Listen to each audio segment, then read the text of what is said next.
Yeah. Blackjack. Life is like a game of cards. It's not what you dealt, but how you play it. Yeah. Blackjack. To play each situation correctly. I remember they used to laugh at a brother. Welcome back, guys. Welcome back. It's your boy DELRAY Richardson, platinum artist, platinum songwriter, Straight Game TV. Thank you for tuning in. I appreciate your time. Hit the thumbs up button, subscribe to the channel, and tell a friend. And most importantly, if you want to be one of the first people notified when I drop some of this straight game, please hit the bell notification. I'm going to get right into it. This question right here comes from a brother from Manchester, England, over in the UK. You know, Tupac has fans worldwide. And the question is, he said, DELRAY, if Tupac wasn't really signed with Death Row, is it possible that Suge Knight wasn't really truly Tupac's manager? And the guy's name is David. David, that's a great question. And I did some research, and I kind of knew this already, but I did a little bit more research because I want to be on point. I don't want to just say anything, right? But I think you have a great a question, and the answer to that question is, quite frankly, Suge Knight wasn't formally Tupac's manager, and I'm going to break that down for you, and so people understand. We know that Tupac wasn't formally signed to Death Row; he was still with Interscope. We also know that Tupac had signed a power of attorney agreement with Interscope. But what most people don't understand, if you go by that handwritten letter that Tupac had signed while he was in jail, when Tupac signed that letter on it was October 3rd, 1995, the bail agreement and the power of attorney, it effectively and officially canceled out that Dannemora agreement. Period.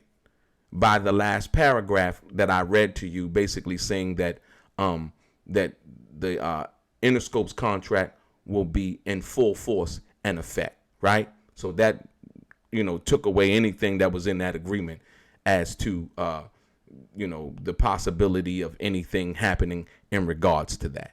And so now we deal with the management contract, right? That one page which was in there, the only thing that it didn't void out basically was that one paragraph in there basically saying that David Kenner would be Tupac's lawyer and Suge would be his manager. But that's not a management agreement, right? And it's not even an attorney-client agreement, if you will. When you go and hire a lawyer, right, there's like I would say, a 3 or 4 page, sometimes 5 page a contract that basically states that the lawyer is going to be a lawyer. It has various clauses to protect you and him. It has also the lawyer's percentage, which, if he wins the lawsuit, and which he's going to get and you're going to get. That's the same thing that happens with an official management agreement, right?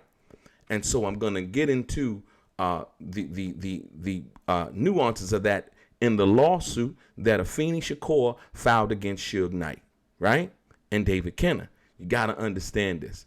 And it says basically subsequent to September 16th, 1995, David Kenner refused to perform his duties as Tupac's attorney because to have done so would have been contrary to Suge Knight's interests, David Kenner's own personal interests, and the interests of Death Row. And that now doesn't really mean anything because that agreement doesn't mean anything. But at that time, when Afeni filed this lawsuit, she was going after who she thought Tupac was signed to, because she really didn't know Tupac's business like that. She didn't really know what was going on. All she knew was what, she probably had that contract and was basically going off of that. She had not seen that bail agreement, and she had not seen that power of attorney agreement, because if she did, she wouldn't have sued Death Row. But let me go on further. Accordingly, while the Dannemora agreement obligated Death Row to prepare a formal written agreement between Tupac and Death Row, David Kenner never prepared such an agreement, although Tupac repeatedly demanded that he do so. Once again, Tupac's thinking that, he's gonna move from Interscope and be signed to Death Row. That was never the plan, like I told you before. Then it goes into, by reason of David Kenner's failure to prepare a formal written recording agreement, plaintiffs have been damaged by being deprived of the opportunity to invoke clauses which an attorney truly representing the independent interests of Tupac would have insisted upon. Right? Those clauses that I was telling you about in a lawyer agreement, management agreement, or recording agreement, right? Then it goes into, additionally, many areas which would have been the subject of negotiation and clarified in a written agreement have now resulted in claims against the estate at that particular time, right?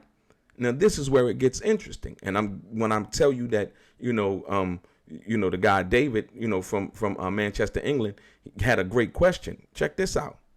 And this will let you know that Suge Knight wasn't formally Tupac's manager, because if he was, they would have submitted the management agreement, upon answering this lawsuit.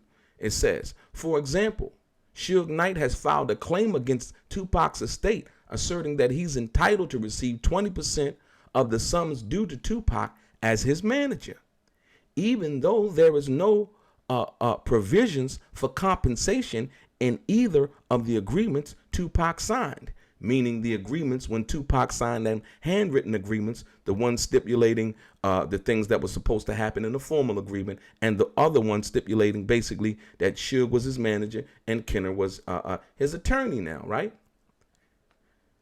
In making this claim, which would involve Suge Knight receiving compensation and a fee for payments made by Suge Knight's own company to Tupac. Classic double dipping. So you're going to get paid, from the sales, from the publishing and all of those things. And then you're also going to get paid from being Tupac's manager, and from which Tupac would have been paid from you and your company. Preposterous, right? Right.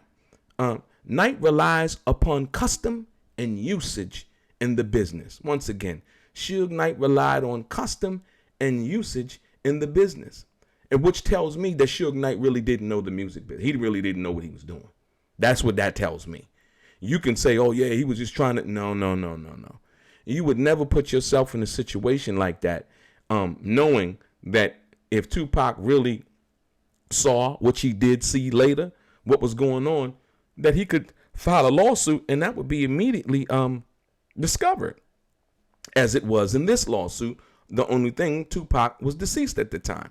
And then it goes in to say, Knight's right to receive a fee would have been something which would normally have been resolved in the written agreement, if any, between Knight and Tupac. So they basically knew that Suge Knight didn't have a formal management agreement with Tupac. That's why they say, if any, because if he did, he could submit that to the court. That would have been understandable, legally binding, and enforceable, right? Check it out.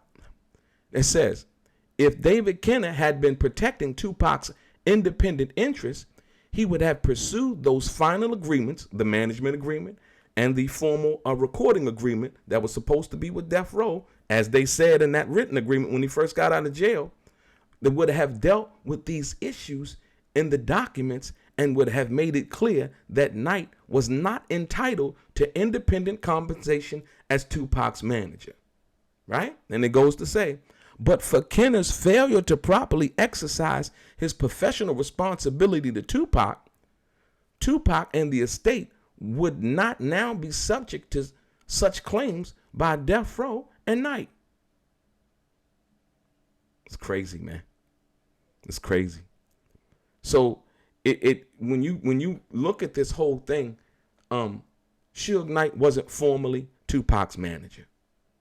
He was, I would say, through that one-page agreement, that was basically a letter of intention, because what Suge Knight was supposed to do, or got David Kenner to do, was write up a formal management contract, just like he was supposed to write up a formal recording contract, and have Tupac sign it. Tupac was on death row for 11 months, and that never happened, right? Furthermore, when you think about the totality of this, you know, and understanding what the information I broke in regards to the bail agreement and the power of attorney agreement, right? All of this stuff right here now, like I said, because Tupac's mother didn't know who to sue at the time. That's why she sued Death Row. She didn't know all of Tupac's business, his contractual information and things of that nature. At that particular time, she was going after what she thought was what was in that handwritten agreement. She didn't know anything about that bail agreement, and she didn't know anything about that power of attorney agreement. If she did, I'm sure the attorney that she hired wouldn't have sued Death Row. They would have just went and knocked on the door of Interscope and say, hey, look, we understand the information. What we're here to do is to clarify this. It was only when they sued Death Row that Interscope basically then stepped in and clarified everything. That all of this stuff right here wasn't what it was made out to look like. And the fact of the matter that we had an agreement from October 3rd, 1995, which came after September 16th, when Tupac signed a handwritten agreement, basically voiding out that handwritten agreement. All but the parts of that one page, that one paragraph or page, should I say, basically stipulating that Suge would be Tupac's manager and David Kenner would be his attorney. And remember, when they finally had the meeting, Tupac, mom, her lawyer, Interscope's lawyer, what's his name? Jimmy Iovine's lawyer. Remember, David Kenner didn't show up. Suge Knight was in jail. And nobody from Death Row showed up. So what does that tell you? Your boy DELRAY, straight gang.